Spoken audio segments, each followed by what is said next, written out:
আল্লাহ পাক মানুষ সৃষ্টি করে কি করেছেন সেটা জানার আগে আমরা এটা জানবো যে আল্লাহ রাব্বুল আলামিন যখন একা ছিলেন তারপর আল্লাহ পাক কি করেছেন জানতে ইচ্ছা করে না? আচ্ছা, আজকে আমরা হিস্ট্রিটা বলছি, শুনুন। আল্লাহ পাক একা ছিলেন, তারপর আল্লাহ সৃষ্টি করেছেন আরশে আজিম।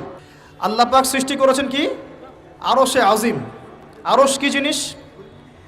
যেই আরশের ছায়ায় আল্লাহ পাক কিয়ামতের মাঠে 7 শ্রেণীর মানুষকে ছায়া দিবেন, যেদিন এই ছায়া ছাড়া অন্য কোনো ছায়া থাকবে না। আরশটাকে একটু বুঝি। একটা হাদিসের মধ্যে নবী সাল্লাল্লাহু আলাইহি ওয়াসাল্লাম বলেছেন, নবীর নাম শুনলেই দরুদ পড়বেন, বলবেন সাল্লাল্লাহু আলাইহি ওয়াসাল্লাম। নবীজি বলছেন, দেখো এই পৃথিবী থেকে প্রথম মহাবিশ্বের দূরত্ব হচ্ছে 500 বছরের পথ। কত বছর? 500 বছর। এভাবে দ্বিতীয় মহাকাশ থেকে তৃতীয় মহাকাশ দূরত্ব 500 বছরের পথ। এইভাবে প্রত্যেক আসমানের মধ্যে দূরত্ব হচ্ছে কত বছরের পথ? 500। সপ্তম আসমানের উপরে আছে সিদরাতুল মুনতাহা। কি আছে? এটা একটা কুল গাছ, বড়ই গাছ। নাসা আবিষ্কার করতে পেরেছে, অতএব বিশ্ববাসী বিশ্বাস করবে না। নাসা যদি কালকে বলে হ্যাঁ পাওয়া গেছে সিদরাতুল মুনতাহা, তাহলে বিশ্ববাসী বিশ্বাস করবে। একটা শিরকি দর্শন চলছে, কুফরি দর্শন। ও যখন বলবে হ্যাঁ তখন সবাই বলে হ্যাঁ, যখন তারা বলে না সবাই বলে না। আল্লাহ পাকের ওহীর জ্ঞানের কোনো মূল্য নাই সবার কাছে, ইল্লা মাশাআল্লাহ। সিদরাতুল মুনতাহার উপরে আছে কুরসি। কি আছে? কুরসি। আল্লাহ পাকের কুরসি, যেটা আপনি আয়াতুল কুরসির মধ্যে পড়েন, ওয়াসিআ কুরসিয়ুহুস সামাওয়াতি ওয়াল আরদ, মানে আল্লাহ পাকের কুরসিটা আসমান জমিনকে ঘিরে রেখেছে। আর বলে রাখি যে প্রত্যেক ফরজ নামাজের পর যে আয়াতুল কুরসি পড়ে, জান্নাতে যাওয়ার জন্য তার একটাই বাধা, মৃত্যু। মৌত হয়ে গেলে জান্নাতে চলে যাবে ইনশাআল্লাহ। একটা হাদিস আসছে, রাত্রেবেলা ঘুমানোর সময় কেউ যদি আয়াতুল কুরসি পড়ে, সারা রাত আল্লাহর পক্ষ থেকে একজন ফেরেশতা তাকে পাহারা দিবে ইনশাআল্লাহ। এই ফেরেশতা তো দেখা যায় না, দেখা যায়? তো কয়দিন পর যদি বলে যে যা দেখা যায় না তা বিশ্বাস করা যাবে না, আসলে কিন্তু এপিস্টেমোলজি তাদের এটাই, যা দেখে না তা বিশ্বাস করে না। পশ্চিমারা কি ফেরেশতায় বিশ্বাস করে? কেন করে না? এটা তো একটা প্রশ্ন, উত্তরটা আমি বলছি আপনাদেরকে। কারণ তাদের জ্ঞান তত্ত্ব হচ্ছে যা চোখে দেখি না, যা পরীক্ষা নিরীক্ষা পর্যবেক্ষণে আসে না, তার কোনো অস্তিত্ব নাই। এটা ওদের ফিলোসফি অফ এডুকেশন, শিক্ষা দর্শন। এটাকে আমরা ফিলোসফির ভাষায় বলি এপিস্টেমোলজি বা জ্ঞান তত্ত্ব। জ্ঞান তত্ত্ব টিচার যারা আছেন তারা বুঝবেন, তাদের জ্ঞান তত্ত্ব এমন।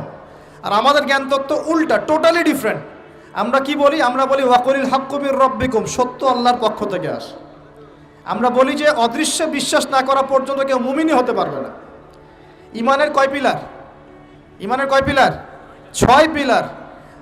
আমানতু বিল্লাহি, আল্লাহর প্রতি বিশ্বাস করলাম, ওয়া মালাইকাতিহি, তার ফেরেশতাগণের প্রতি, ওয়া কুতুবিহি, আল্লাহ পাকের আসমানি কিতাব সমূহের প্রতি, ওয়া রুসুলিহি, আল্লাহ পাকের রাসূলগণের প্রতি, ওয়াল ইয়াউমিল আখির, পরকালের প্রতি, ওয়াল কদরি খায়রিহি ওয়া শাররি, তাকদীর বা ভাগ্যের ভালো মন্দের প্রতি। এই 6টার একটাও কি চোখে দেখা যায়?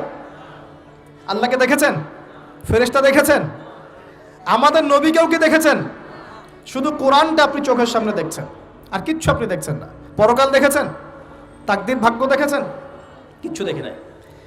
এই 6টা পিলারে বিশ্বাস না করতে পারলে কেউ মুমিন হতে পারবে না। পারবে? আলিফ লাম মিম যালিকাল কিতাবু লা রাইবা ফি হুদাল লিল মুত্তাকিন। কারা মুত্তাকি? আল্লাযীনা ইউমিনুনা বিল গায়বি। এই যে 6টা গায়েবে যারা বিশ্বাস করে, এরা হলো মুমিন, মুত্তাকি। তাহলে আমাদের জ্ঞানের ভিত্তিটা কি? আমরা অদৃশ্যে বিশ্বাস করি। আর ওদের জ্ঞানের ভিত্তি হচ্ছে ওরা চাক্ষুষ যা দেখে তাতে বিশ্বাস করে। এই জায়গাতেই তো পার্থক্য জ্ঞানতাত্ত্বিক। এই কারণেই ওরা ফেরেশতায় বিশ্বাস করে না, আল্লাহ বিশ্বাস করে না, নবী রসুলগণে বিশ্বাস করে না। তারা বলছে আল্লাহর সন্তান আছে, নাউযুবিল্লাহ। হ্যাঁ, তারা আসমানি কিতাবে বিশ্বাস করছে না, তার ধর্মের কনসেপ্টে বিশ্বাস করছে না। তারা পরকাল, পুনরুত্থান, হাসর, কিয়ামত, মিজান, পুলসিরাত কিছুই বিশ্বাস করে না। বিশ্বাসগত পার্থক্য এখানে। এখন মুমিন মুসলিম হিসাবে আমরা বিশ্বাস করি আল্লাহ পাকের ফেরেশতা আছে না নাই? আছে। এখন এই ফেরেশতারা 8জন ফেরেশতা, বড় বড় 8জন ফেরেশতা, তারা আল্লাহ পাকের আরশটাকে ধরে রেখেছে। কয়জন ফেরেশতা? 8জন। এই 8জন ফেরেশতা আল্লাহর আরশকে টেনে নিয়ে আসবে কিয়ামতের মাঠে। বলেন সুবহানাল্লাহ। আল্লাহ পাকের এমনও ফেরেশতা আছেন যারা একটা ফুৎকার দিবে, জাস্ট একটা ফু, এক ফুৎকারে পুরো মহাবিশ্ব ধ্বংস হয়ে যাবে। এত শক্তিশালী ফেরেশতা আছে আল্লাহ পাকে। আমরা যখন মায়ের গর্ভে ছিলাম, এরকম একজন ফেরেশতাই আল্লাহর পক্ষ থেকে রূহ নিয়ে এসে মায়ের গর্ভে ফুঁকে দিয়েছে এবং আল্লাহর হুকুমে 4টা বিষয় লিখে দিয়েছে। আমরা প্রত্যেকে যখন মায়ের গর্ভে ছিলাম, বয়স ছিল 4 মাস 10 দিন। আমরা তো সব ভুলে গেছি এখন এগুলো, মাত্র 4 মাস 10 দিন। এখন শরীরে শক্তি আছে তো, এই জন্য শৈশব বাল্যকাল সব ভুলে গেছে। আবার একদিন শরীরে শক্তি থাকবে না, তখন আবার আল্লাহ আল্লাহ করা শুরু করবে। 2 দিন ডায়রিয়া হলেই আল্লাহ আল্লাহ শুরু হয়ে যায়। যখন মানুষ সুস্থ থাকে আল্লাহর বিরুদ্ধাচারণ করে, আল্লাহ বলতে কেউ নাই। ঠিক আছে?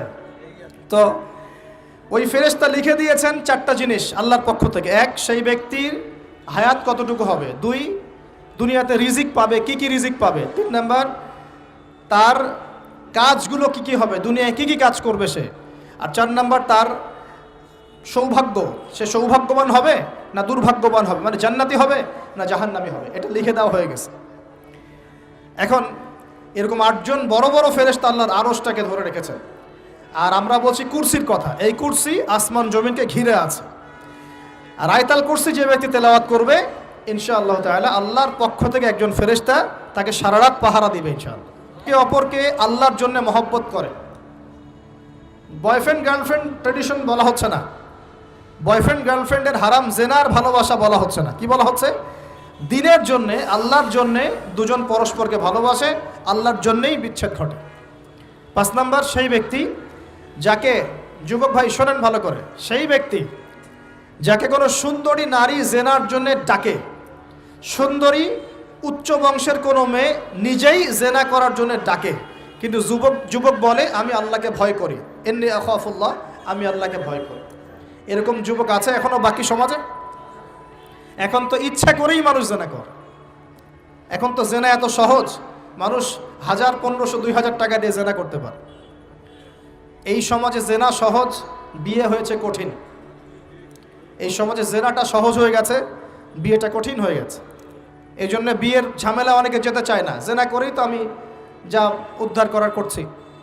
বিয়ে করলে খাওয়াতে হবে, নিজের পায়ে দাঁড়াতে হবে, এই লাগবে সেই লাগবে, সুবহানাল্লাহ। কিন্তু প্রিয় ভাই মনে রাখবেন, যদি আপনি জেনা থেকে বেঁচে থাকতে পারেন, আল্লাহ পাক আপনাকে সাক্ষাৎ মৃত্যুর হাত থেকেও বাঁচাতে পারেন। এটা আমি এমনি এমনি বলি নাই, আমি দলিল দিচ্ছি। জেনা এমন একটা পাপ, যেই পাপ থেকে যদি কোনো যুবক নিজেকে বাঁচাতে পারে, আল্লাহ পাক তাকে সাক্ষাৎ মৌতের হাত থেকেও বাঁচাতে পারবে ইনশাআল্লাহ। কিভাবে?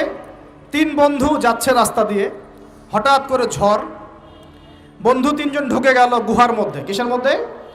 গুহায়, যে পাহাড়ি এলাকায় আপনারা থাকেন যারা, গুহার মধ্যে। হঠাৎ করে পাহাড়ের পাথর দিয়ে গুহার মুখটা বন্ধ হয়ে গেল। এখন খোলার কোনো অপশন নাই। সবাই বলছে এখন 3 জন, এখন তো আমরা বের হতে পারবো না। সবাই সবার নেক আমলের ওসিলা দিয়ে আল্লাহর কাছে দোয়া করো। কিসের ওসিলা দিয়ে? নেক আমলের ওসিলা দিয়ে দোয়া করতে হয়। যে হাদিস, মৃত মানুষকে ওসিলা করে তার জন্যে নজর মানত জবাই করে দোয়া করতে হয় না, নিজের নেক আমলের ওসিলা দিয়ে আল্লাহর কাছে দোয়া করতে হয়। আল্লাহ পাক এখন দোয়া শুনলেন। একজন বলছে আমি আমার পিতা মাতাকে খুব খেদমত করতাম, তাদেরকে দুধ পান না করে দুধ পান করাতাম না, নিজেও করতাম না, ছেলেদেরকে করাতাম না। আল্লাহ, এই কাজটা তোমার ভালো লাগলে আজকে গুহার মুখ থেকে পাথর সরিয়ে দাও। পাথর একটু সরে গেল। পাথর আল্লাহর কথা শোনে কিনা? শোনে না? সবাই আল্লাহর কথা শোনে। আগুন আল্লাহর কথা শোনে কিনা? ইব্রাহিমের জন্য আগুন ঠান্ডা হয়ে যায় নাই? আচ্ছা, তারপরে আরেকজন দোয়া করছে, আল্লাহ আমার এক কর্মচারী ছিল, তার বেতন বাকি ছিল, সে বেতন না নিয়ে চলে গেছে, আমি সেই বেতনটা দিয়ে কিছু গবাদি পশু কিনেছি। আস্তে আস্তে গবাদি পশু বেড়েছে, অনেক দিন পর সে এসেছে টাকা চাওয়ার জন্য। তা আমি বলেছি সবই তোমার, সব নিয়ে চলে যাও। সে বলেছে আপনি কি ফাইজলামি করতেছেন আমার সাথে? আমার টাকা আমাকে দেন। বলছে না, তোমার টাকা দিয়ে আমি এটা কিনেছিলাম, আজকে বংশবৃদ্ধি হয়েছে, সব তোমার, নিয়ে যাও। সে নিয়ে গেল। সে বলছে আল্লাহ, এই কাজ যদি তোমার সন্তুষ্টির জন্য করে থাকি, আজকে আমাকে বাঁচাও। পাথর একটু সরে গেল। এবার তৃতীয় ব্যক্তি, এই ছেলে বলছে, যুবক ছেলে, আল্লাহ আমার একজন চাচাতো বোন ছিল। কে ছিল? এই যে বয়ফ্রেন্ড গার্লফ্রেন্ড, খালাতো বোন, চাচাতো বোন, এখন তো বিচ্ছিরি অবস্থা। এখন এমন একটা অবস্থা, পশ্চিমা সভ্যতার রিপোর্টগুলো পড়ে দেখি, ভাইও বোনের সাথে জেনা করে। ওদের ওখানে নিজের আপন পিতার দ্বারাও মেয়ে সেক্সুয়াল হ্যারাসমেন্টের শিকার হয়। ওরা আমাদেরকে শেখায় এখন ভালো কোনটা মন্দ কোনটা। আর আমরাও আমাদের মাথাটা কবে যে বিক্রি করে দিলাম, ওদের কাছ থেকে ভালো মন্দ শিখতে হচ্ছে। কোরআন সুন্নাহ বাদ দিয়ে ওদের কাছ থেকে ভালো মন্দ শিখতে হচ্ছে। তো চাচাতো বোনকে সে খুব ভালোবাসতো, তাকে সে পেতে চাইতো, মানে তার সাথে সেক্সুয়াল সম্পর্ক করতে চাইতো। আমাকে 1000 বা 100 স্বর্ণ মুদ্রা দিতে পারো, দিনার, তাহলে আমি তোমার সাথে সেক্স করব, মানে জেনা করবো, নাউজুবিল্লাহ। তো সেই ছেলে অনেক কষ্ট করে এই টাকাগুলো বা এই দিনারগুলো অর্জন করে, কামাই করে, দিনরাত পরিশ্রম করে, ঠিক আপনারা যেমন করছেন আর। তো এরপর সে তার স্বর্ণ মুদ্রা দেয়, দিয়ে বলে যে এখন আমাকে আমার কাজ করতে দাও। তখন সেই মেয়ে রাজি হয়। ঠিক যে মুহূর্তে তারা সেক্সুয়াল সম্পর্কটা করবে, ঠিক ওই মুহূর্তেই এই মেয়ে বলে ওঠে, হে আল্লাহর বান্দা, আল্লাহকে ভয় করো। আমি সারা জীবন আমার সতীত্বকে ধরে রেখেছি, কাউকে দেইনি, আমি কারোর সাথে এরকম অন্যায় করি নাই, আমি খারাপ মেয়ে নই, তুমি আমার ইজ্জতটা নষ্ট করো না। কে বলছে কথা? মেয়ে। ওই অবস্থা থেকে কি একটা ছেলের উঠে আসা সম্ভব? এটা কি এতটাই সহজ? এটা কিন্তু সহজ না। সত্যি কথা বলতে এই বিষয়টা কিন্তু এতটাও সহজ না। যারা অবিবাহিত তারা হয়তো বুঝতে পারবে না, বিবাহিতরা বুঝতে পারছে। তো ওই অবস্থা থেকে সেই টাকাগুলো না নিয়ে সেই স্বর্ণমুদ্রা মেয়েকে দিয়ে ওখান থেকে সেই ছেলে উঠে আসে আল্লাহর ভয়ে। সে এখন গুহার মধ্যে আটকা পড়েছে, আল্লাহকে বলছে, আল্লাহ ওই দিন ওই কাজ যদি তোমার সন্তুষ্টির জন্য করে থাকি, আজকে আমাকে মৃত্যুর হাত থেকে বাঁচাও। সমস্ত পাথর ধপধপ করে সরে গেল গুহার মুখ থেকে। এটা কিন্তু কোনো গাল গল্প না, এটা বানু ইসরায়েলের ঘটনা, সত্য ঘটনা। এই হাদিস থেকে আমি আপনাকে দলিল দিচ্ছি যে যদি জেনার মতো পাপ থেকে আমি সরে আসতে পারি, সাক্ষাৎ মৌত থেকে আল্লাহ বাঁচাতে পারে। প্রিয় ভাই, সেই যুবক আরশের ছায়া ছায়া পাবে যে তার যৌবনকালটাকে আল্লাহর পথে কাটিয়েছে, এবং যাকে কোনো সুন্দরী মেয়ে জেনার জন্য আহ্বান করে, সে বলে আমি আল্লাহকে ভয় করি। আমরা তওবা করি, আমরা কোনো প্রকার জেনার পাপে যাব না ইনশাআল্লাহ। যদি হারাম কোনো সম্পর্ক থেকে থাকে, আজকেই এই নাম্বার ডিলিট করে ফেলতে হবে। আল্লাহ পাক তৌফিক দান করুন। ডিলিট করার আগে আবার ফোন করে বলেন না যে আজকে থেকে আর কথা বলবো না, তাহলে এই কথা আর কোনোদিন শেষ হবে না। একবারই বন্ধ, ডিসকানেক্টেড। কার জন্যে? আল্লাহর জন্যে। এবং এটা করার পরে আল্লাহকে বলতে হবে, আল্লাহ শুধু তোমার ভয়ে এবং তোমার সন্তুষ্টি পাওয়ার জন্যে আমি জেনা থেকে বেরিয়ে আসলাম। আল্লাহ তুমি আমাকে হেদায়েত দাও, ঈমান দাও, আমল দাও, এবং তোমার রাস্তায় আমাকে বেহিসাব রিজিক দাও। এবং নেককার কুমারী, নেককার প্রেমময়ী, তাকওয়াবান, মুত্তাকি একজন স্ত্রী আল্লাহ তুমি আমাকে দান করো। ইনশাআল্লাহ আল্লাহ পাক আপনাকে দান করো। আল্লাহ পাক দান করো। আল্লাহ পাকের জমিন প্রশস্ত, আল্লাহর হাত প্রশস্ত। আল্লাহর হাতকে সংকীর্ণ মনে করবেন না, আল্লাহর জমিনকে সংকীর্ণ মনে করবেন না। আল্লাহ পাক যাকে ইচ্ছা বেহিসাব রিজিক দিতে পারে ইনশাআল্লাহ। আল্লাহ পাক আমাদের সবাইকে বেহিসাব রিজিক দান করুন বলি আমিন। আর কে? আর সেই ব্যক্তি যে এত গোপনে দান করে, যার বাহাত জানে না ডান হাত কি দান করেছে, যার বাহাত জানে না ডান হাত কি দান করেছে। আমাদের মতো নয় যে 10,000 টাকা দান করলে সবাইকে না জানানো পর্যন্ত ঘুম হচ্ছে না, এমন নয়। দান এমন গোপনে করে যে তার বাহাত জানে না ডান হাত কি দান করছে। আল্লাহ পাক আমাদের সবাইকে গোপনে দান করার তৌফিক দেন। এর মানে এই না যে প্রকাশ্যে দান করা যায় না, প্রকাশ্যেও দান করা যায়। অন্যকে উৎসাহিত করার জন্যে প্রকাশ্যেও দান করা যায়, কিন্তু গোপন দান আল্লাহর কাছে অনেক বেশি পছন্দের। আর 7 নাম্বার সেই ব্যক্তি যে নীরবে নিভৃতে গোপনে আল্লাহর কথা স্মরণ করে কাঁদে এবং তার চোখ দিয়ে অশ্রু প্রবাহিত হয়। এই 7 শ্রেণীর মানুষকে আল্লাহ পাক কিয়ামতের মাঠে আরশের ছায়া ছায়া দিবে ইনশাআল্লাহ। আমরা কি পেতে চাই? আল্লাহ পাক এই আরশ সবার আগে সৃষ্টি করেছেন। তারপর কি সৃষ্টি করেছেন? কলম। কি? কলম। কলম সৃষ্টি করে আল্লাহ পাক বলেছেন উকতুব, লিখো। কলম বলছে মায়দা আকতুব, আমি কি লিখব? আল্লাহ বলছেন কিয়ামত পর্যন্ত যা হবে সব লিখো। লাউহে মাহফুজে কলম লেখা শুরু করেছে, কিয়ামত পর্যন্ত যা হবে সব লেখা হয়ে গেছে অলরেডি। অতএব রিজিক নিয়ে আপনার টেনশন করার কোনো দরকার নাই, যা লেখা হয়েছে পাবেন ইনশাআল্লাহ। যদি হালাল পথে চান হালাল পথে পাবেন, হারাম পথে চাইলে হারাম পথে পাবেন। আপনি যা তাকদিরে আছে এর বাইরে আপনি কিছু পাবেন না, যতই চেষ্টা করেন। আল্লাহ পাক আমাদের সবাইকে তাকদির নিয়ে সন্তুষ্ট থাকার তৌফিক দান করুন। এই তো প্রথম বিশ্বযুদ্ধে কত মানুষ মারা গেছে? 3 থেকে 4 কোটি। 3 থেকে 4 কোটি। নবী সাল্লাল্লাহু আলাইহি ওয়াসাল্লাম এবং সাহাবীরা যত যুদ্ধ করেছেন ইসলামের জন্য, সবগুলো যুদ্ধের পরিসংখ্যান মিলালে 10,000 মানুষও মারা যায় নাই। 10,000ও না। আর তোমাদের শুধু প্রথম বিশ্বযুদ্ধেই 3 থেকে 4 কোটি মানুষ মারা গেছে। সেকেন্ড ওয়ার্ল্ড ওয়ারে মারা গেছে 7 থেকে 8 কোটি মানুষ। ভিয়েতনাম যুদ্ধে এরকম প্রায় 4 থেকে 5 লক্ষ, আরও বেশি হতে পারে। চায়নায়, রাশিয়ায়, আপনার ইতালিতে যে বড় বড় রেভলিউশনগুলো হয়েছে, দেখবেন লক্ষ লক্ষ মানুষ মারা গেছে, লক্ষ লক্ষ। এই যে শুরু হয়েছে ইউক্রেন রাশিয়া, এই যুদ্ধ এত তাড়াতাড়ি থামবে না, এই যুদ্ধ এত দ্রুত বন্ধ হবে না, এটা কন্টিনিউয়াসলি চলতে থাকবে। ওদের প্ল্যান ছিল সিরিয়াকে নিয়ে, সিরিয়াকে কেন্দ্র করে তার একটা মালহামা চেয়েছিল, গ্রেট ওয়ার, বিশ্বযুদ্ধ। ওটা হয়নি, আলহামদুলিল্লাহ হয় না, আলহামদুলিল্লাহ হয়নি। এখন নতুন পরিকল্পনা হচ্ছে এই যে ইউক্রেন রাশিয়া ইস্যু নিয়ে সারা ওয়ার্ল্ডে একটা ফেতনা সৃষ্টি করে। অলরেডি তারা ফেতনা সৃষ্টি করেই ফেলেছে। গ্যাসের দাম বেড়ে গেছে, তেলের দাম বেড়ে গেছে, এক্সপোর্ট ইম্পোর্ট কলাপস করছে, অনেক সমস্যা হচ্ছে। এবং এটাকে জিয়ে রাখা হচ্ছে অস্ত্র দিয়ে, প্রযুক্তি দিয়ে, হ্যাঁ, ট্যাঙ্ক দিয়ে, সমরাস্ত্র দিয়ে ওরা জিয়ে রাখছে যুদ্ধটাকে, যে চলুক, কন্টিনিউয়াসলি চলতে থাক। কারণ তাদের উদ্দেশ্য হচ্ছে পুরো বিশ্বে একটা ম্যাসাকার যুদ্ধ লাগানো। এটা আস্তে আস্তে আপনারা বুঝতে পারবেন, আমাকে কিছুই বলতে হবে না, আস্তে আস্তে আপনারা এমনি বুঝতে পারবেন। সারা বিশ্বে একটা গ্রেট ওয়ার হতে পারে, যেটাকে মিলিটারি অ্যাফেয়ার্স যারা বুঝেন তারা বলেন যে নিউক্লিয়ার ওয়ার বা পারমাণবিক যুদ্ধের কথা বলেন। এটা কিন্তু আমাদের দরজায় দাঁড়িয়ে আছে। আমরা দোয়া করি এমনটা না হোক, কিন্তু হতে পারে। আমরা দোয়া করি এমনটা না হোক, কিন্তু হতে পারে। হলে কি হবে সেই চিন্তা আমাদের করতে হবে। তো যারা বলে ইসলাম তরবারির জোরে ছড়িয়েছে, তাদের এইসব কথা বলার কোনো অধিকার নাই, এতে লজ্জা করা উচিত। কারণ শুধু ফার্স্ট ওয়ার্ল্ড ওয়ারেই 3 থেকে 4 কোটি মানুষকে তারা মেরে ফেলেছে। আমরা কি তরবারের জোরে ইসলাম প্রচার করেছি, নাকি আদর্শের জোরে হয়েছে? আদর্শ দেখে, মুসলিমদের চরিত্র দেখে, তাদের চারিত্রিক মাধুর্য দেখে, কোরআন সুন্নাহর প্রামাণ্যতা দেখে লক্ষ লক্ষ মানুষ ইসলাম কবুল করেছে, আলহামদুলিল্লাহ। এখনও করছে, আলহামদুলিল্লাহ। এখন যে সারা বিশ্বে মানুষ মুসলিম হচ্ছে, কোন জায়গায় মুসলিমরা গলার জোরে, তরবারের জোরে ইসলাম প্রচার করছে দেখান দেখি। এখন কি বিশ্বে মানুষ মুসলিম হচ্ছে না? হচ্ছে কি না? পশ্চিমা সভ্যতার মানুষরা মুসলিম হচ্ছে না? এখন কি আমরা যুদ্ধ করছি, তরবারি দিয়ে ওদেরকে ধরে রেখেছি, এই ইসলাম কবুল কর, এটা বলেছে? প্রিয় ভাইরা, যেটা বলতে চাচ্ছিলাম, ফেরেশতারা বলেছেন রক্তপাত ঘটাবে আর ফাসাদ সৃষ্টি করবে। তারা কি সঠিক না ভুল? ফেরেশতারা সঠিক না ভুল? সঠিক। তারা কি গায়েব জানতেন? উত্তর না। তারা কিসের আলোকে বলেছেন? ওই যে বাসিরা, দূরদর্শিতা। জিন জাতি যা করেছে এরা তো তাই করতে পারে।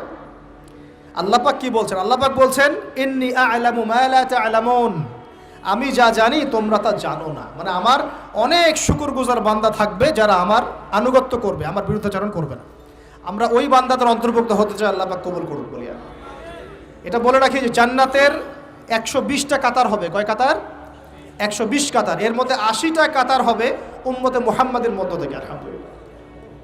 এবার আল্লাহ পাক আদম আলাইহিস সালামকে সৃষ্টি করলেন নিজ হাতে। সূরা সাদের মধ্যে আল্লাহ পাক বলেছেন খালাকতু বিয়াদাই, আমি নিজ হাতে ওকে সৃষ্টি করেছি। আল্লাহর হাত কেমন সেটা ব্যাখ্যা করার দরকার নাই, এগুলো নিয়ে চিন্তা করতে যাবেন না। আল্লাহ পাকের মতোই, কারোর সাথে সাদৃশ্যপূর্ণ নন। আল্লাহ পাক এবার আদম আলাইহিস সালামকে সৃষ্টি করে নাম শিক্ষা দিলেন। ওয়াল্লামা আদামাল আসমাআ কুল্লাহা, এই মহাবিশ্বের যত জ্ঞান আল্লাহ পাক আদম আলাইহিস সালামকে শিক্ষা দিলেন। বলেন সুবহানাল্লাহ। এখান থেকে দলিল পেলাম আমাদের পিতা বানর থেকে হয় নাই, আমাদের পিতাকে আল্লাহ পাক সৃষ্টি করেছে। আমাদের পিতাকে কে সৃষ্টি করেছেন? আল্লাহ রাব্বুল আলামিন। তাও আবার নিজ হাতে, মানে কি? ভালোবাসা দিয়ে, ভালোবেসে, মহব্বতের সাথে। এই খলাকতু বিয়াদাই, আমি নিজ হাতে সৃষ্টি করেছি, এই কথা মানুষ ছাড়া, আদম আলাইহিস সালাম ছাড়া অন্য কারোর জন্য আল্লাহ পাক বলেন নাই। অন্য সবার জন্য আল্লাহ পাক বলেছেন ইযা আরাদা শাইআন আইয়াকুল লাহু কুন ফায়াকুন। যখন আল্লাহ পাক কিছু করতে চান খালি বলেন কুন, হও, ফায়াকুন, হয়ে যায়। ওখানে আল্লাহ পাক বলেন নাই সাগর সৃষ্টি করেছে হাত দিয়ে, এই গ্রহ নক্ষত্র সৃষ্টি করেছে আমার হাত দিয়ে। আল্লাহ পাক এমনটা বলেন নাই। আদম আলাইহিস সালামকে আল্লাহ পাক কত মহব্বত করেন, আল্লাহ পাক বলছেন যে আমি তাকে আমার নিজ হাতে সৃষ্টি করেছি। আর আজকে তোমরা শেখাচ্ছ মানুষকে, আস্তাগফিরুল্লাহ, যে মানুষ বানর থেকে হয়ে যায়। কত বড় কুফরি, কত বড় শিরক, কত বড় লজ্জা। নিজের সম্মান মানুষ নিজেভাবে নষ্ট করতে পারে, নিজের সম্মান নিজে নষ্ট করতে পারে। আমাদেরকে আল্লাহ সৃষ্টি করেছেন আদম আলাইহিস সালাম থেকে। তারপরে যান, শুধু সৃষ্টি করেন নাই, আল্লাহ পাক সমস্ত নাম শিক্ষা দিয়েছেন। নাম মানে এখানে শুধু নাম, মঙ্গল, নেপচুন, প্লুটো এগুলো না। নাম মানে হচ্ছে জ্ঞান। নাম মানে কি? জ্ঞান। একটা এক্সাম্পল দেই, যখন আপনি বাচ্চাকে বলেন যে A for Apple, A for কি অ্যাপল যে শেখাচ্ছেন, অ্যাপল বলতে কিন্তু সে শুধুমাত্র একটা ওয়ার্ড শিখে না, ও কিন্তু শিখে অ্যাপল মানে একটা এমন কিছু যেটা খেতে হয়। কি করতে হয়? খেতে হয়। যখন আপনি শেখান এ ফর অ্যান্ট, ও বুঝতে পারে অ্যান্ট হচ্ছে একটা সৃষ্টি, এটা চলাচল করে, কালো কালো দেখতে, ও কিন্তু মাথার মধ্যে ওটা ছবি এঁকে নেয়। তো এটা নাম মানে শুধু নাম না, জ্ঞান। আল্লাহ পাক আদম আলাইহিস সালামকে সমস্ত জ্ঞান শিক্ষা দিলেন। আল্লামাল ইনসান মা লাম ইয়ালাম, আল্লাহ বলছেন আমি মানুষকে সেই জ্ঞান শিক্ষা দিয়েছি যা মানুষ জানতো না। মানে আমরা সৃষ্টিগতভাবে জ্ঞানী ছিলাম না, আল্লাহ পাক জ্ঞান শিক্ষা দিয়েছেন। কোন জ্ঞান শিক্ষা দিয়েছেন? যে জ্ঞান ফেরেশতাদেরও ছিল না। বলেন সুবহানাল্লাহ। আল্লাহ পাক জ্ঞান শিক্ষা দিয়ে ফেরেশতাদের সামনে নিয়ে গিয়ে বলছেন তোমরা এই নামগুলো বলো দেখি। ফেরেশতারা বলছেন লা ইলমা লানা ইল্লা মা আল্লামতানা, আল্লাহ আমাদের তো সেই জ্ঞান নাই, যা আপনি শিখিয়েছেন অতটুকুই জানি, এর বেশি জানি না। এবার আল্লাহ পাক বলছেন ইয়া আদম আম্বিহুম বিআসমাইহিম, আদম তুমি সব নাম বলে দাও দেখি। আদম আলাইহিস সালাম সমস্ত নাম ধর করে সব বলে দিলেন। আমাদের পিতা জ্ঞানী ছিলেন না? ছিলেন না? আল্লাহ পাক নিজে তাকে জ্ঞান শিক্ষা দিয়েছে। আর আমরা বলছি মানুষ আস্তাগফিরুল্লাহ অন্য প্রাণী থেকে আসছে। সুবহানাল্লাহ, কত অদূরদর্শী মানুষেরা, কত সুদূর প্রসারী একটা কুফরি মতবাদ। এবার আল্লাহ পাক আদম আলাইহিস সালামকে বলছেন তুমি নাম বলে দাও, তিনি সব নাম বলে দিলেন। এবার গিয়ে আল্লাহ পাক ফেরেশতাদেরকে বলছেন এবার তোমরা একটা কাজ করো, ইয কুলনা লিল মালাইকাতি ইসজুদু লি আদম, তখন আল্লাহ পাক বলছেন যে আমি ফেরেশতাদেরকে বললাম তোমরা সবাই এখন আদমকে সেজদা করো। বলেন সুবহানাল্লাহ। কত সম্মান আমাদের পিতার। মহাবিশ্বে ফেরেশতাদের সামনে আল্লাহ পাক তাকে সেজদা করালেন ফেরেশতাদেরকে দিয়ে। ফাসাজাদু, সবাই সেজদা করলো, ইল্লা ইবলিস, কে সেজদা করলো না? ইবলিস। এখানে একটা বিষয় মনে রাখেন, আমাদের পিতাকে কিসের কারণে সম্মানিত করা হয়েছে? শারীরিক গঠন, চেহারার সৌন্দর্য, টাকা পয়সা, রিজিক, কোনটার কারণে? এইটাই মনে রাখবেন। মুসলিম উম্মাহ যদি আজকে সারা বিশ্বের নেতৃত্ব দিতে চায়, সবাইকে জ্ঞানী হতে হবে, জ্ঞানের বিপ্লব ঘটাতে হবে। বলেন সুবহানাল্লাহ, বলেন আমিন। এই জ্ঞানের বিপ্লব ঘটাতে পারলে ইনশাআল্লাহ মুসলিম উম্মাহ আবার সেই জায়গায় যাবে যেখান থেকে আমরা এসেছি। জ্ঞান ছাড়া আমরা কিচ্ছু করতে পারবো না। আর এই জ্ঞান মানে শুধু একমুখী শিক্ষা নয়, জেনারেল শিক্ষা, ইসলামিক শিক্ষা, এই দুইটাকে হারমোনিয়াসলি কম্বাইন্ড করতে হবে, করে এমন জ্ঞান অর্জন করতে হবে যেই জ্ঞান দিয়ে বিশ্বকে আমরা চ্যালেঞ্জ করতে পারি। এটাই এই বিশ্বের সবচেয়ে বড় চ্যালেঞ্জ এখন, মুসলিমদের সবচেয়ে বড় চ্যালেঞ্জ এখন এটাই, ইসলামিক শিক্ষা এবং জেনারেল শিক্ষাকে একত্রিত করে এমন প্রজন্ম তৈরি করা যে প্রজন্ম আগামী দিনে উম্মাকে নেতৃত্ব দেবে ইনশাআল্লাহ। এই একটা কাজ যদি কেউ করে যেতে পারে, আল্লাহ পাক তৌফিক দেখ, আমরা দোয়া করি আল্লাহ পাক এমন নেতা আমাদের উপরে নিয়ে আসুক যারা এরকম প্রজেক্ট লঞ্চ করতে পারে। বলেন আমিন। দোয়া করতে কোনো সমস্যা? অথবা যদি কেউ হাল না ধরে, আল্লাহ পাক যেন এমন কিছু মানুষ তৈরি করে দেন যারা এই জ্ঞানতাত্ত্বিক বিপ্লব নিয়ে কাজ করবে ইনশাআল্লাহ। এটা সবচেয়ে ইম্পর্টেন্ট কাজ এখন, না হলে আজকে থেকে 20-30 বছর পরে এই প্রজন্মকে আপনি আর খুঁজে পাবেন না। দেখবেন এমন প্রজন্ম চলে আসছে যারা বলবে আল্লাহর সাথে আমাদের কোনো সম্পর্ক নাই, নামাজ পড়বে না, রোজা রাখবে না, যাকাত দিবে না, আল্লাহকে চিনবে না। দেখে নিয়েন, আমরা দোয়া করি এমনটা না হোক, কিন্তু যদি আমরা হাল ছেড়ে দিই এখন এমনটাই হবে সামনে। এটা খিদিরের দৃষ্টিভঙ্গি দিয়ে আপনাদেরকে বললাম, জ্ঞানতাত্ত্বিক রেভলিউশন দরকার। যদি কেউ কোনো উদ্যোগ না গ্রহণ করে, অ্যাটলিস্ট বাসায় পারিবারিকভাবে হলেও আপনাকে শেখাতে হবে সন্তানকে, কোনো অপশন নাই। এবার ফাসাজাদু, সবাই সেজদা করেছে, ইল্লা ইবলিস, ইবলিস করে নাই। কেন করছে না? ইবলিসের সমস্যাটা কি? ইবলিসকে আল্লাহ পাক জিজ্ঞাসা করছেন, আল্লাহ পাক জিজ্ঞাসা করছেন মা মানাআকা আল্লা তাসজুদা ইযা আমারতুক, আমি তোমাকে আদেশ করলাম আদমকে সেজদা করতে, কে তোমাকে নিষেধ করলো সেজদা করতে? ইবলিস বলছে, বেশি চালাক, বেশি বোঝে যারা, অতিরিক্ত বুদ্ধিজীবী। ইবলিস ছিল বেশি বুদ্ধিজীবী। ইবলিস ছিল কি? অতিরিক্ত মাত্রার বুদ্ধিজীবী। আছে না আমাদের সমাজে এরকম কিছু মানুষ? ও বলছে খলাকতানি মিন নার, আমাকে সৃষ্টি করেছেন আগুন দিয়ে, আগুন তো সুপিরিয়র মাটির চাইতে। ও খলাকতাহু মিন তিন, আর আপনি এই আদমকে সৃষ্টি করেছেন মাটি থেকে, কাদা মাটি দিয়ে, আমি কেন আদমকে সেজদা করতে যাব? যুক্তি, অতি যুক্তিবাদী, অতি বুদ্ধি। আল্লাহ পাক বলছেন ফাখরুজ মিনহা ফাইন্নাকা রাজিম, এখান থেকে বের হয়ে যাও, তুমি অভিশপ্ত। ফাইন্না আলাইকা লা'নাতা ইলা ইয়াউমিদ্দিন, আমার আদেশ লঙ্ঘন করার কারণে কিয়ামত পর্যন্ত তোমার উপর লানত, অভিশাপ বর্ষিত। আল্লাহ পাক তাড়িয়ে দিলেন, একদম থ্রোন অ্যাওয়ে। আমরা বলি না আউযু বিল্লাহি মিনাশ শাইতানির রাজিম, রাজিম শব্দের মানে হচ্ছে বিতাড়িত, থ্রোন অ্যাওয়ে, কার্সড, যাকে অভিশাপ করা হয়েছে। এবার ভালো করে শোনেন প্রিয় ভাইরা, ইবলিসের এই স্টেটমেন্টগুলো শোনেন। এবার ইবলিস বলছে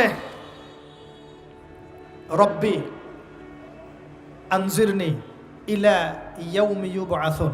এই স্টেটমেন্টটা ভালো করে শোনেন। ইবলিস বলছে রব্বি, হে আমার রব। ইবলিস বলছে রব্বি, হে আমার রব। ইবলিস বলছে রব্বি, হে আমার রব, আমাকে অবকাশ দিন। আনজিরনি, আমাকে অবকাশ দিন। ইলা ইয়াউমি ইউবআসুন, কিয়ামত দিবস পর্যন্ত। ইবলিস আল্লাহকে বিশ্বাস করে কি করে না? ইবলিস আস্তিক না নাস্তিক বলেন? ইবলিস বলছে রব্বি। রব্বি মানে কি? হে আমার রব। রব্বি মানে রব না, রব্বি মানে আমার রব। রব্বুন মানে রব, রব্বুহু তার রব, রব্বুহুম তাদের রব, রব্বুকা মানে তোমার রব, রব্বুকুম মানে তোমাদের রব, রব্বি মানে কি? আমার রব, রব্বুনা আমাদের রব। এটা গ্রামার, বুঝতে পারছেন? ইবলিস বলছে রব্বি মানে কি? হে আমার রব, আনজিরনি, আমাকে অবকাশ দিন, ইলা ইয়াউমি ইউবআসুন, কিয়ামত দিবস পর্যন্ত। ইবলিস আস্তিক না নাস্তিক? তাহলে এখন বলেন তো, আমরা যারা দুনিয়াতে আল্লাহকে অস্বীকার করছি তারা ইবলিসের চেয়ে বড় না ছোট? দলিল দিলাম তো, নাকি এমনি এমনি বললাম? আচ্ছা, আল্লাহ পাক বলছেন যাও, ফাইন্নাকা মিনাল মুনজারিন, তোমাকে অবকাশ দেয়া হলো। কারণ কিয়ামত পর্যন্ত সময় আল্লাহর কাছে খুব বেশি কিছু না, একদিনেরও কম, অল্প সময়, একটা সকাল একটা সন্ধ্যার মতো। ঠিক আছে, দিলাম, যাও। এবার ইবলিস চ্যালেঞ্জ করছে। এই চ্যালেঞ্জটা আমাদের সবাইকে মনে রাখতে হবে, সারা জীবন ইবলিসের এই স্টেটমেন্টটা মনে রাখতে হবে। সেটা কি? ইবলিস বলছে ফাবিমা আগওয়াইতানি, সূরা আরাফ পড়ে দেখবেন। ইবলিস বলছে ফাবিমা আগওয়াইতানি, আপনি যে আদমের কারণে আমাকে আজকে বের করে দিলেন জান্নাত থেকে, লাআকুদান্না লাহুম সিরাতাকাল মুস্তাকিম, আমি সেই আদমের সরল পথে ওত পেতে বসে থাকবো, চুপটি ঘাপটি মেরে বসে থাকবো, ঘাপটি মেরে ওর জন্য বসে থাকবো। আর সুম্মা লাতিয়ান্না মিন বাইনি আইদিহিম, আমি অবশ্যই তার সামন থেকে আসবো। সুম্মা লাতিয়ান্নাহুম মিন বাইনি আইদিহিম, আমি আদম সন্তানদের সামন থেকে আসবো, সামন থেকে মানে সরাসরি ওয়াসওয়াসা দিব। ওয়া মিন খালফিহিম, পেছন থেকে আসবো মানে পিছন থেকে ওয়াসওয়াসা দিব। ওয়া আন আইমানিহিম, ডান দিক থেকে ওয়াসওয়াসা দিব।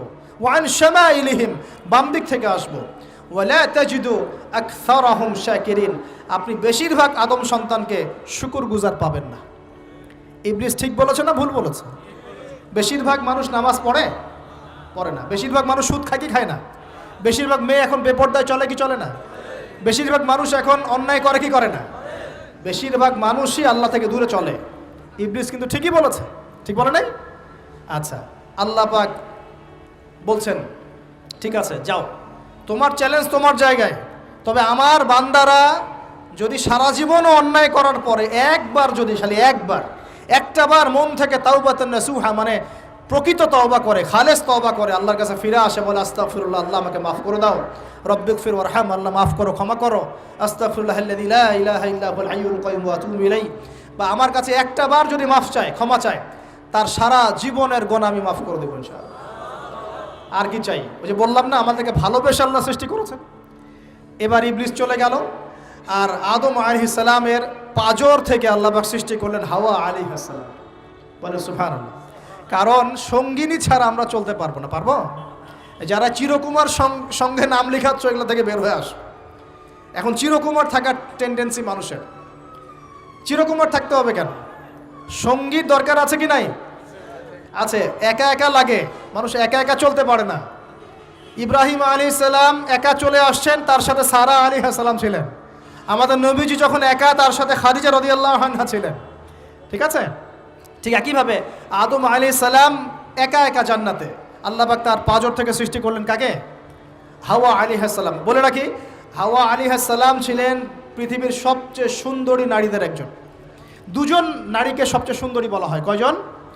একজন হাওয়া আলাইহিস সালাম, আর একজন ইব্রাহিম আলাইহিস সালামের স্ত্রী সারা আলাইহিস সালাম। মনে থাকবে? এখানে মনে রাখবেন, নিজে যদি পবিত্র থাকেন, নিজের চরিত্রকে পবিত্র রাখেন, ইনশাআল্লাহ আপনি সব দিক থেকে ভালো একজন মেয়ে পাবেন ইনশাআল্লাহ। নিজের চরিত্র ঠিক থাকবে না, জেনা করবেন, 10 ঘাটের পানি খেয়ে আসবেন, দেখবেন যাকে বিয়ে করেছেন ও 15 ঘাটের পানি খেয়ে আসছে। সতর্ক থাকবেন, আল্লাহ পাক হেফাজত করুন বলি আমিন।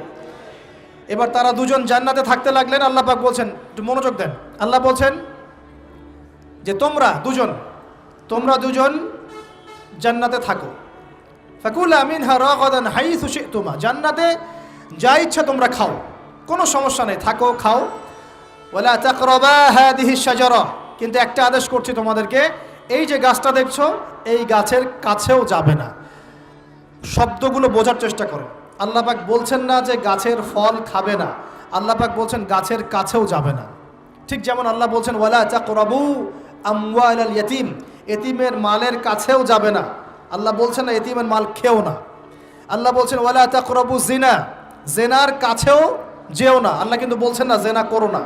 ঠিক একই ভাষায় আল্লাহ পাক বলছেন ওয়ালা তাকরাবা হাদিহি শাজারা, তোমরা দুজন এই গাছের কাছেও যাবে না। That's all. আর কোনো সমস্যা নাই, জান্নাতে থাকো। এবার তারা জান্নাতে থাকতে লাগলেন। থাকতে থাকতে এক পর্যায়ে ইবলিস ওয়াসওয়াসা দেওয়া শুরু করলো।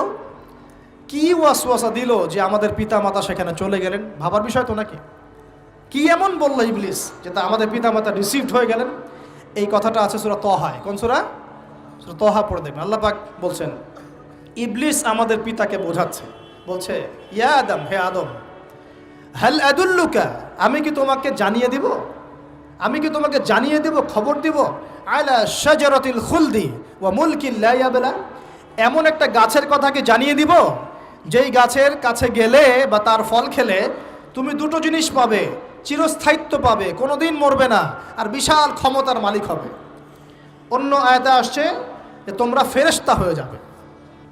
এই দুটো কথা। তাহলে কি প্রলোভন দিল? চিরস্থায়িত্বের প্রলোভন এবং কি অমরত্বের প্রলোভন। অমরত্ব এবং ক্ষমতা। একটু মনোযোগ দেন। এই দুনিয়াতে যারা আল্লাহর পথ থেকে বিচ্যুত হয়ে গেছে বেশিরভাগ এই দুইটার ফাঁদে পড়েছে। হয় ক্ষমতার ফাঁদে, না হলে দুনিয়ার এই যে মোহ, অমরত্ব, দুনিয়ার জীবন নিয়ে পড়ে থাকা, এই দুনিয়ার প্রেমেই মানুষ নিজের পথ হারিয়ে ফেলেছে। এই দুটোই হয়েছে। এক পর্যায়ে পিতা মাতা চলে গেলেন, ফল খেয়ে ফেললেন। যদিও বা ফল খাওয়ার কথাটা কোরআনে নাই, কোরআনে আছে তারা গাছের কাছে চলে গেলেন। কি হলো গাছের কাছে যাওয়ার পরে? ফালাম্মা যাকাশ শাজারা, ফালাম্মা যাকাশ শাজারা, আল্লাহ পাক বলছেন যখন তারা গাছের কাছে চলে গেলেন। ভাই লক্ষ্য করেন, যখন তারা গাছের কাছে চলে গেলেন প্রথম যে ঘটনা ঘটলো, বাদাত লাহুমা সাওআতুহুমা, তাদের যে কাপড় ছিল জান্নাতের কাপড়, গায়ে কাপড়টা ধাপাস করে খুলে পড়ে গেল। এখানে যদি আপনার কাপড়টা খুলে যায় কেমন লাগবে? বা কেউ যদি জোর করে কাপড় আপনার খুলে ফেলে কেমন লাগবে? কেউ যদি 10 জন জোর করে ধরে আপনার কাপড় খুলে দেয় কেমন লাগবে? আপনি নিজের জীবনের চাইতে বেশি কাপড়টা ধরে রাখার দিকে মনোযোগী হবেন না? আমাদের পিতা মাতাকে শয়তান জান্নাতে ফেরেশতাদের সামনে নগ্ন করে দিল, কাপড় খুলে পড়ে গেল। তার মানে জান্নাতে আমাদের পিতা মাতাকে নগ্ন করেছে কে? ইবলিস। তাহলে দুনিয়াতে যারা এখন আমাদের গা থেকে কাপড় খুলতে চায়, বেপর্দায় চলতে চায়, পর্দাকে কুপ্রথা বলে, কুসংস্কার বলে, যারা বলে যে অশ্লীলতার বিপ্লব ঘটুক, পোশাকের কোনো বাধা ধরা নিয়ম না থাকুক, সবাই স্বাধীন, যারা নগ্নতা অশ্লীলতার প্রচার প্রসার চায়, যারা মুসলিমদের গা থেকে কাপড় খুলতে চায়, এরা তাহলে কার হয়ে কাজ করছে? এখন যেই কাজ শয়তান করেছে জান্নাতে ওই কাজই তারা করছে এখন জমিনে। কথা কি প্রমাণ করতে পারলাম? প্রথম দুর্ঘটনা কোনটা? প্রথম দুর্ঘটনা এটা নয় যে তারা আল্লাহর হুকুম আহকাম ত্যাগ করেছেন, আল্লাহকে অস্বীকার করেছেন, কুফরি করেছেন, শিরিক করেছেন, এগুলো হয়নি। প্রথমে সর্বপ্রথম দুর্ঘটনা হয়েছে গা থেকে কাপড় খুলে পড়ে গেছে, তাও জান্নাতে সবার সামনে। এবার আমাদের পিতামাতার কি অবস্থা চিন্তা করেন। লজ্জাস্থান প্রকাশিত হয়ে গেছে। এবার তারা জান্নাতের গাছের পাতা ছিঁড়ে ছিঁড়ে ছিঁড়ে গা এই লজ্জাস্থান ঢাকা শুরু করলেন। এটা সূরা আরাফের মধ্যে আছে। এবার আল্লাহ পাক তাদেরকে বললেন, আলাম আকুল লাকুমা, আমি কি তোমাদের দুজনকে বলি নাই, ইন্নাশ শাইতানা লাকুমা আদুউম মুবিন, শয়তান তোমাদের স্পষ্ট শত্রু, আমি কি তোমাদেরকে বলি নাই? এবার আমাদের পিতামাতা দরদর করে চোখের পানি ফেলে দিয়ে আল্লাহকে বলছেন, রব্বানা যালামনা আনফুসানা ওয়া ইল্লাম তাগফির লানা ওয়া তারহামনা লানাকুনান্না মিনাল খাসিরিন। এই দোয়া করার পর আল্লাহ পাক তাদেরকে মাফ করে দিলেন, বলে সুবহানাল্লাহ।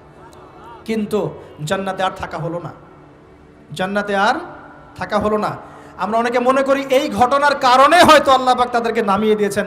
এই কথাও ঠিক না। কেন ঠিক না? কারণ আল্লাহ পাক দুনিয়া সৃষ্টি করেছেন আগে, আর আল্লাহ আগেই মানুষ সৃষ্টি করার আগেই আল্লাহ পাক বলেছেন দুনিয়াতে আমার খলিফা পাঠাবো।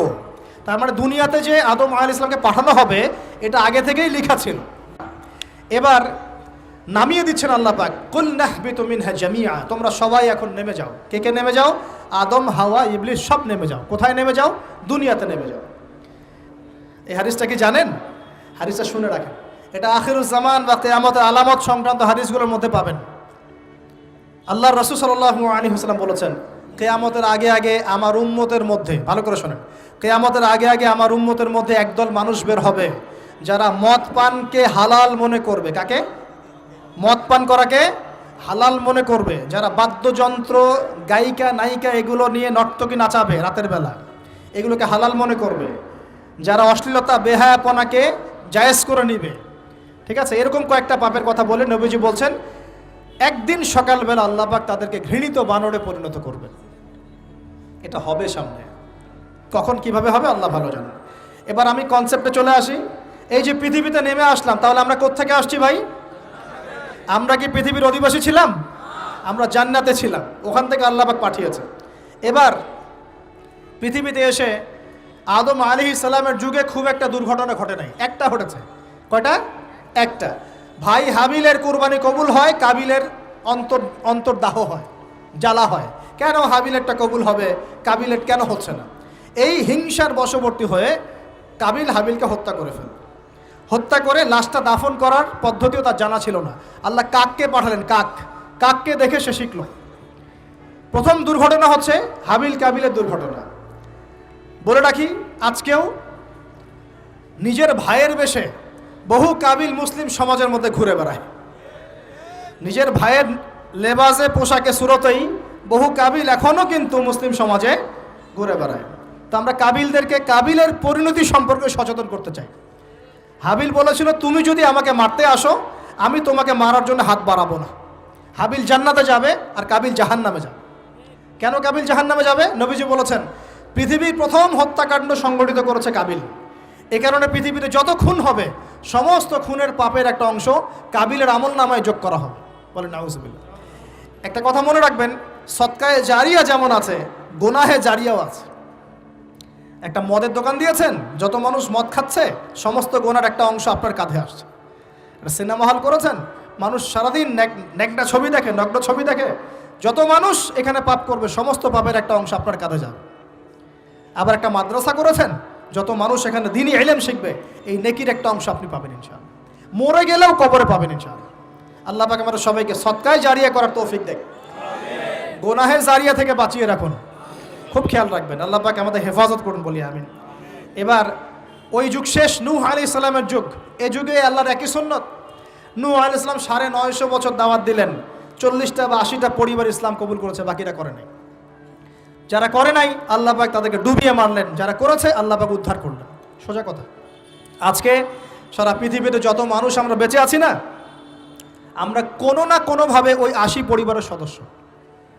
আমরা ভাই ভাই, বা আমরা ওই ফ্যামিলি, 80 ফ্যামিলির অন্তর্ভুক্ত। কীরকম করে? নূহ আলাইহিস সালামের 4 সন্তান ছিল। কয় সন্তান? এক সন্তানের নাম হচ্ছে হাম। কি নাম? হাম। হাম ছিল একটু কালো বর্ণের। হামকে দিয়ে আফ্রিকার কন্টিনেন্টে যত মানুষ দেখছেন ব্ল্যাক স্কিনের, কালো স্কিন, এরা সবাই হামের বংশধর। মজা না বিষয়টা? মানুষের অস্তিত্ব পৃথিবীতে, ইতিহাস, এগুলো খুব ইন্টারেস্টিং টপিক। ইতিহাস পড়তে থাকলে আপনি ডুবে যাবেন। কত কি যে বিশ্বে হয়েছে আর কত কিছু হবে সামনে, সুবহানাল্লাহ। তখন আপনার অস্তিত্ব জানান দিবে যে আমি কত ক্ষুদ্র, মহাবিশ্ব কত বড়, আল্লাহ কত বড়, কত সময় চলে গেছে আর আমি এই সময় কি করছি। এক ভাইয়ের নাম শাম। এই শামকে কেন্দ্র করে এই আরবের যে মানুষগুলো আছে, আরব, অ্যারাবিয়ান, এরা শামের বংশধর। আরেক ভাইয়ের নাম ইয়াফাস। কি নাম? ইয়াফাস। ইয়াফাসের বংশধর হচ্ছে পশ্চিমারা, মানে রোমক যারা, তারা। আরেক ভাইয়ের নাম ছিল কেনান। কি নাম? কেনান। এ ইমান নিয়ে আসে নাই, ওই যে প্লাবনে ডুবে মরে গেছে। মরে যাওয়ার পরে আদম আলাইহিস সালাম বলেছিল, আল্লাহ আমার পরিবারের অন্তর্ভুক্তকে মাফ করে দাও। আল্লাহ বলেছেন, লাইসা মিন আহলিক, সে তোমার পরিবারের কেউ না। নবীর সন্তান হওয়ার পরেও ইমান না আনার কারণে সে জাহান্নামে গেছে। আর আমরা আর কি এমন মানুষ, অমুক আলেমের সন্তান, অমুক বক্তার সন্তান, হ্যাঁ, অমুক পীরের নবাবজাদা, অমুক তমুক, এইসব বড়াই করে লাভ নাই। আমল, আকীদা, ইমান যদি ঠিক না থাকে, আমাদের বংশ পরিচয় আমাদেরকে বাঁচাতে পারবে, আমাদের দেশ, জাতীয়তাবাদ, বর্ণ বাঁচাতে পারবে না। যার যার কবরে তাকে যেতে হবে।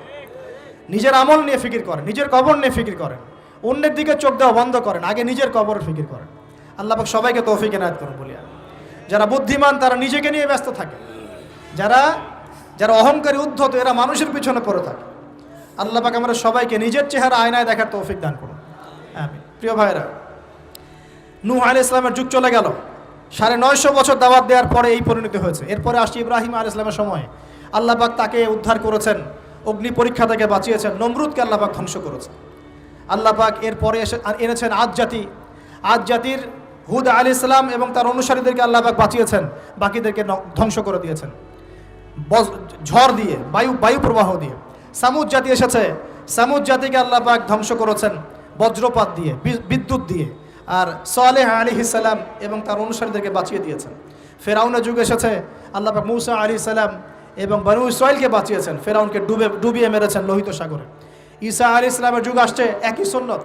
ঈসা আলাইহিস সালামকে আল্লাহ পাক শুধু রক্ষাই করেন নাই, নিজের কাছে উঠিয়ে নিয়েছেন। সুবহানাল্লাহ। তিনি আবারও আসবেন পৃথিবীতে ইনশাআল্লাহ।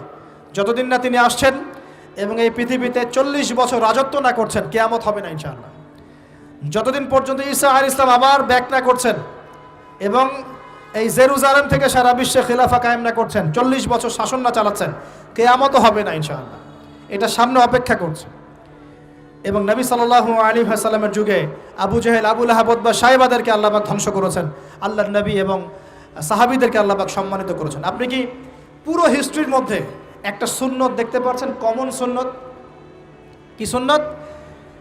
প্রত্যেক যুগে যুগে যারাই আল্লাহর ওই যে বিধান মেনে চলেছে, সমকালীন নবী রাসূলদের আনুগত্য করেছে, আল্লাহ পাকের আনুগত্য করেছে, আল্লাহ পাক তাদেরকে উদ্ধার করেছেন দুনিয়াতেও পরকালে। প্রত্যেক যুগে যুগে যারাই আল্লাহকে মানে নাই, রাসূলকে মানে নাই, আল্লাহর আসমানি কিতাবকে মানে নাই, বিরুদ্ধাচরণ করেছে, কুফরি করেছে, শিরিক করেছে, আল্লাহ পাক সবাইকে ধ্বংস করে দিয়েছেন, কারো কোনো পরোয়া করে না। এই সিলসিলা আজও অব্যাহত আছে, আগামীতেও থাকবে ইনশাআল্লাহ। এখন আমরা যারা এখন বেঁচে আছি, আমরা নবী সাল্লাল্লাহু আলাইহি ওয়াসাল্লামের ইন্তেকালের প্রায় 1450 বছর পরের মানুষ। আল্লাহর নবী এসেছেন এমন সমাজে, যে সমাজে শিরকের পাপ চলছে, সুদের পাপ চলছে, দুর্নীতি চলছে, আপনার কন্যা সন্তানকে জীবিত হত্যা করা হচ্ছে, আপনার মাদকদ্রব্যের সয়লাভ চলছে, মেয়েদের অধিকার দেওয়া হচ্ছে না, হ্যাঁ, গোত্রীয় হানাহানি চলছে। ওই সমাজটাকে তিনি 23 বছরের মধ্যে পাল্টে ফেললেন। কত বছর? 23 বছর। কিভাবে পাল্টালেন? উত্তর, তিনি প্রথমে জ্ঞানের চর্চা করেছেন। কিসের চর্চা? জ্ঞানের। আল্লাহ পাক প্রথম ওহী নাযিল করেছেন, ইকরা বিসমি রাব্বিকাল্লাযী খালাক, পড়ুন আপনার রবের নামে যিনি আপনাকে সৃষ্টি করেছেন। নবী সাল্লাল্লাহু আলাইহি ওয়াসাল্লাম সাহাবীগণ কোরআনের 6টা হক আদায় করেছেন। কয়টা হক? 6টা। তারা কোরআন পড়া শিখেছেন। আমরা সবাই কোরআন পড়া শিখবো তো ইনশাআল্লাহ? তারা কোরআনের অর্থ শিখেছেন। আমরা কোরআনের অর্থ শিখবো তো ইনশাআল্লাহ?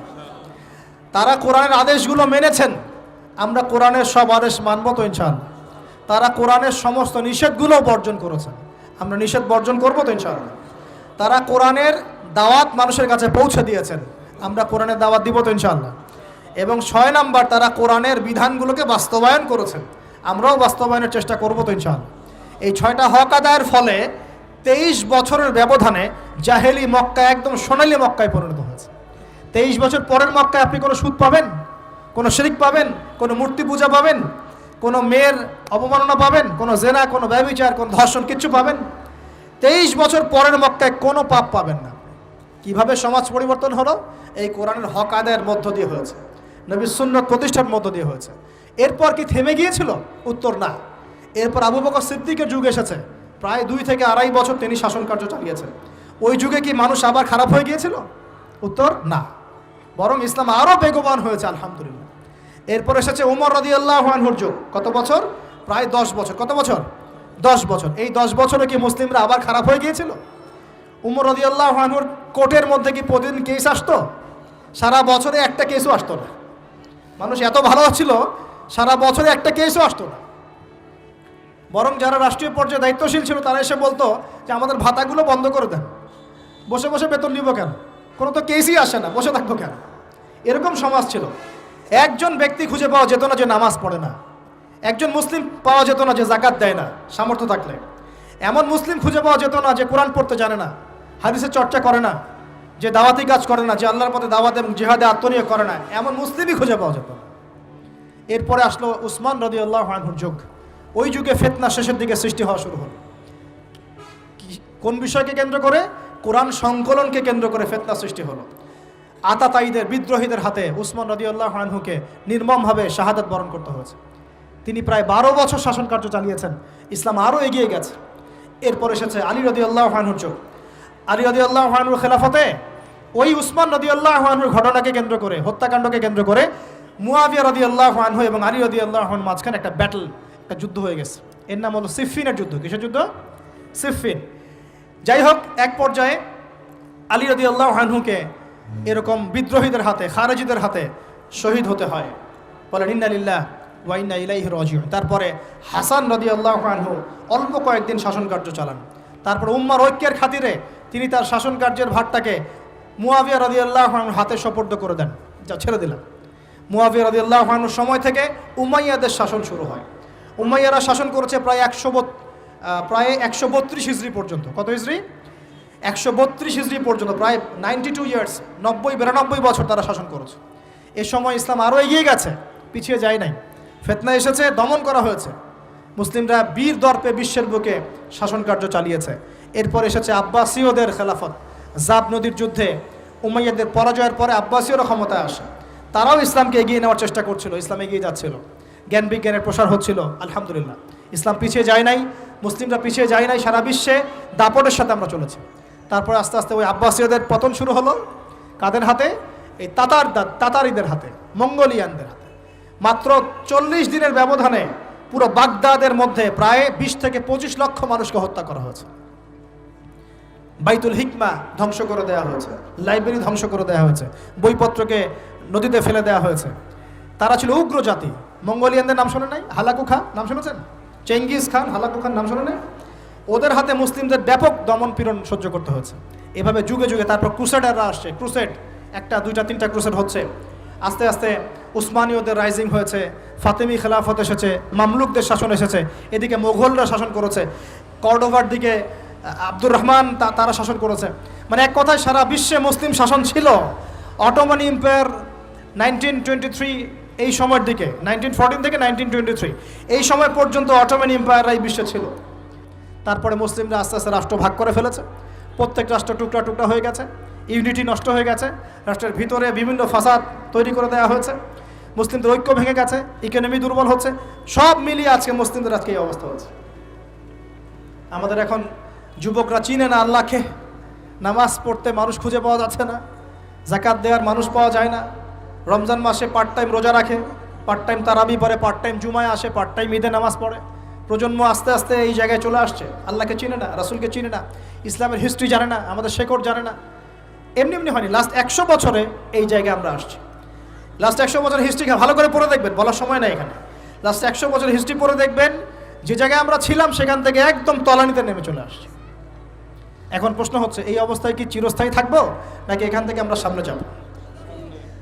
সামনে যে এমনি এমনি যাওয়া হবে না এটা নিশ্চিত। সামনে যাওয়ার জন্য কিছু কাজ এবং ক্রাইটেরিয়া মেনটেন করতে হবে। আমরা জানি এরপরে আসবে ইমামুল মাহদির শাসন, তারপরে আসবে নবী ঈসা আলাইহিস সালামের শাসন, তারপরে দাজ্জালকে মেরে ফেলা হবে। আর দাজ্জালকে মেরে ফেলার আগে দাজ্জাল তার অনুসারীদেরকে নিয়ে বিশ্ব শাসন করবে 40 বছর। 40 বছর না, 40 দিন। 40 দিন। প্রথম দিন হবে 1 বছরের সমান, দ্বিতীয় দিন হচ্ছে 1 মাস, তৃতীয় দিন 1 সপ্তাহের সমান। তারপরে দিনগুলো আমাদের দিনের মতোই। এরপর ঈসা আলাইহিস সালামের আগমনের মধ্য দিয়ে তার ধ্বংস হবে। এরপর ইয়াজুজ আর মাজুজ বের হবে। ইয়াজুজ আর মাজুজ খুব হিংস্র হবে, তাদেরকে হত্যা করার ক্ষমতা মুসলিমদের থাকবে না। মুসলিমরা তুর পাহাড়ে আশ্রয় নেবে। আল্লাহ পাকের গজবে তাদের ঘাড়ের মধ্যে একটা ভাইরাস জন্ম নেবে, এতে তারা মারা যাবে। বড় বড় নখরওয়ালা প্রাণী আল্লাহ পাঠাবেন, পাখি, এরা এসে এদেরকে উঠিয়ে উঠিয়ে কোনো জায়গায় ফেলে দিবে, মহাবিশ্বের কোনো এক জায়গায় এনে ফেলে দিবে। তারপর আল্লাহ পাক বৃষ্টি বর্ষণ করবেন, প্রচুর বৃষ্টি বর্ষিত হবে এবং বিশ্বের এই জমিনটা উর্বর হবে। তখন একটা ডালিম দেখেছেন? ডালিম, একটা ডালিম একটা পরিবার খাবে। একটা ডালিমের খোসার মধ্যে একটা পরিবার আশ্রয় নিতে পারবে। এত বড় বড় ফসল হবে। 40 বছর ঈসা আলাইহিস সালাম এই বিশ্বকে শাসন করবেন ন্যায়ের ভিত্তিতে, আদালতের ভিত্তিতে। ঘাটে মহিষে 1 ঘাটে পানি খাবে, বাঘে মহিষে 1 ঘাটে পানি খাবে, কেউ কারো উপর জুলুম করবে না। এরপর তার বিয়ে শাদী হবে, সন্তান হবে এবং তার ইন্তেকালও হবে স্বাভাবিকভাবে, এবং তাকে দাফন করা হবে নবী মুহাম্মদ সাল্লাল্লাহু আলাইহি ওয়াসাল্লামের কবরের পাশে। রওজার পাশে। এরপরে মানুষ আবার খারাপ হওয়া শুরু করবে, এতটা খারাপ হবে যে মানুষ রাস্তার মোড়ে মোড়ে জেনা ব্যভিচারে লিপ্ত হবে, কুকুর শিয়ালের মতো। এই অবস্থায় পশ্চিম দিক থেকে সূর্য উঠবে এবং ব্যবসায়ী ব্যবসা করতে বসেছে, কাপড় খুলেছে, এই কাপড় গুটিয়ে নেওয়ার আগে কিয়ামত হয়ে যাবে। একজন ব্যক্তি পানির বোতল খুলেছে, পানি মুখে দেওয়ার আগেই কিয়ামত হয়ে যাবে। একজন ব্যক্তি বাসা থেকে বের হয়েছে, বাসায় ফেরত যাওয়ার আগে কিয়ামত হয়ে যাবে। উঠকে পানি পান করানোর আগে কিয়ামত হয়ে যাবে। ওই সময় তওবার দরজা বন্ধ হয়ে যাবে।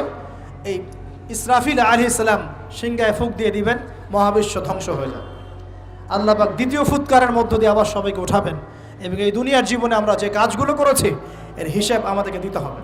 সেদিন যদি আমরা আল্লাহর কাছে প্রত্যেকটা কাজের হিসাব দিতে পারি, কোরআন সুন্নাহর উপর থাকতে পারি, আল্লাহর বিধিবিধান মেনে চলতে পারি, এই কারাগারের জীবনে আল্লাহর বিধান মেনে চলতে পারি, ইনশাআল্লাহ যেই জান্নাত থেকে আসছি আবার সেখানে ফিরে যাবো ইনশাআল্লাহ।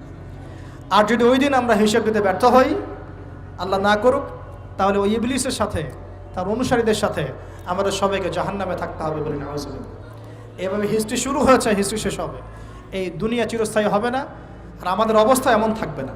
এখন শেষ কথা হচ্ছে, এই অবস্থা থেকে উত্তরণের জন্য আমাদের কি করণীয় আছে? উত্তর, আমাদের প্রথম দরকার জ্ঞান চর্চা। কি দরকার ভাই? জ্ঞান চর্চা। প্রচুর জ্ঞান চর্চা প্রয়োজন, জ্ঞান নাই কিছুই করতে পারবো না। দ্বিতীয় কাজ হলো আমাদের সবার দরকার জানা অনুযায়ী আমল করা। জানা অনুযায়ী আমল করা, যে যত বেশি জানি আমল করার চেষ্টা করি, আল্লাহ পাক তৌফিক দান করুন। এরপর দরকার আদর্শ পরিবার গড়ে তোলা। পারিবারিক আদর্শ সুন্দর হলে পরে সমাজটা সুন্দর হবে ইনশাআল্লাহ। আল্লাহ পাক আমাদের সবাইকে আদর্শ পরিবার গড়ার তৌফিক দান করুন। দিনদার মেয়েকে বিয়ে করবেন, দিনদার ছেলেকে বিয়ে করবেন, অল্পে তুষ্ট থাকবেন, পরিবারের বিষয়ে সবর করবেন এবং সন্তান সন্ততিদেরকে মানুষ করে যাওয়ার চেষ্টা করবেন। এরপর দরকার আমাদের হালাল রিজিক। সবাই যদি হালাল রিজিকে সন্তুষ্ট থাকি, সমাজের মধ্য থেকে অন্যায় এমনি অটোমেটিক কমে যাবে ইনশাআল্লাহ। প্রত্যেকটা কাজ করার আগে চিন্তা করব কিভাবে করলে হালাল হবে, কিভাবে করলে হারাম হবে। এরপর দরকার নবী সাল্লাল্লাহু আলাইহি ওয়াসাল্লামের সুন্নাহ মাফিক জীবন গড়া। 24 ঘন্টার দিন রাতে যে কাজগুলো আছে, এই কাজগুলোকে নবীর সুন্নত অনুযায়ী করার চেষ্টা করব। আল্লাহ পাক তৌফিক দান করুন বলি আমি। আরও দরকার আমর বিল মারুফের কাজ করা, মানে সৎ কাজে আদেশ করা। আমাদের সবাইকেই দাওয়াতি কাজ করতে হবে। একজন দুজন করবে, বাকিরা করবে না এমন নয়, সবাইকেই পার্ট টাইম হলেও দাওয়াতি কাজ করতে হবে। নামাজ আপনি পড়ছেন, নামাজের দাওয়াত দেন। আপনি যাকাত দিচ্ছেন, যাকাতের দাওয়াত দেন। আপনি রমজান মাসে রোজা রাখছেন, অন্য ভাইকেও রোজা রাখতে উৎসাহিত করেন। আপনি সুদ খাচ্ছেন না, অন্য ভাইকেও নিষেধ করেন, ভাই আপনিও খায়েন না। আমি যা করি সেটা আপনি অবশ্যই প্রচার করবেন, আপনি যা করেন সেটা আপনি প্রচার করবেন, যা করেন না সেটা বলতে যাওয়ার দরকার নেই। তবে হ্যাঁ, আমলের কথা আপনি বলতেই পারেন। যদি আপনি তাহাজ্জুদ নিয়মিত পড়তে নাও পারেন, মানুষকে আপনি বলতে পারবেন তাহাজ্জুদে নামাজ পড়েন, তাহাজ্জুদ নামাজ পড়া ভালো। ইনশাআল্লাহ আস্তে আস্তে আপনি নিজেও আমল করার চেষ্টা করবেন। আল্লাহ পাক তৌফিক দান করুন। আমর বিল মারুফ, সৎ কাজে আদেশ করতে হবে। আরেকটা হচ্ছে অসৎ কাজে নিষেধ করতে হবে। সৎ কাজে শুধু আদেশ করলেই হয় না, অসৎ কাজেও কি করতে হয়? নিষেধ করতে হয়। মনে রাখবেন, শুধু সৎ কাজে আদেশ করলেই জীবনেও কোনোদিন আপনার উপর কোনো বালা মুসিবত, বিপদ আপদ, গালি তহমত আসবে না। যখন আপনি সৎ কাজে আদেশের সাথে সাথে অসৎ কাজেও নিষেধ করা শুরু করবেন, তখন চতুর্দিক থেকে আপনার উপরে বাধা আসা শুরু হবে। এটাই সুন্নত। তবে এটা নবীর সুন্নত। আল্লাহ পাক বলছেন, কুনতুম খায়রা উম্মাহ উখরিজাত লিন-নাস তা'মুরুনা বিল মা'রুফ ওয়া তানহাউনা আনিল মুনকার ওয়া তু'মিনুনা বিল্লাহ। আর আমাদের দায়িত্ব হচ্ছে পরবর্তী প্রজন্মকে মানুষ করে যাওয়া, নিজেদের জান মাল সময় শ্রম দিয়ে আল্লাহর জমিনে আল্লাহর দিনটাকে প্রচার করা, প্রসার করা, প্রতিষ্ঠার চেষ্টা করা এবং চরমপন্থী না হওয়া, আবার গোলালু মার্কা শৈথিলতাবাদীও না হওয়া, মধ্যমপন্থী থাকা, নিজের দায়িত্ব পালন করা, অন্যকে দিনের দিকে ডাকা। আমাদের ঊর্ধ্বতন কর্তৃপক্ষ যারা থাকবে সবার সামনে ইসলামটাকে যুগোপযোগীভাবে সত্য মিথ্যাকে স্পষ্ট করে দিয়ে উপস্থাপন করা। তারা যদি কবুল করে আলহামদুলিল্লাহ, যদি নাও করে তাদের দায়িত্ব তাদের, আমাদের দায়িত্ব আমাদের। That's all. আল্লাহ রাব্বুল আলামিন আমাদের সবাইকে কোরআন সুন্নাহ মাফিক জীবন করার তৌফিক দান করুন বলি আমিন। আমাদের সবাইকে আল্লাহ পাক পুরো ওয়ার্ল্ড হিস্ট্রি পড়ার তৌফিক দান করুন। কোরআনের জ্ঞানী হওয়ার তৌফিক দেখ, এর অর্থ বোঝার তৌফিক দান করুন। নবীর সুন্নাহ মাফিক জীবন করার তৌফিক দান করুন। হালাল খাওয়ার তৌফিক দেখ, আদর্শ পরিবার গড়ার তৌফিক দান করুন এবং দিন ইসলামকে বিজয়ী করার জন্যে আমাদের জানমাল সময় শ্রম ব্যয় করে আল্লাহর পথে কাজ করার তৌফিক এনায়েত করুন। সকলেই বলে আমিন। أقول قولي هذا أستغفر الله لي ولكم ولسائر المسلمين. بارك الله لنا ولكم بالآية الحكيم إنه تعالى جواد كريم بر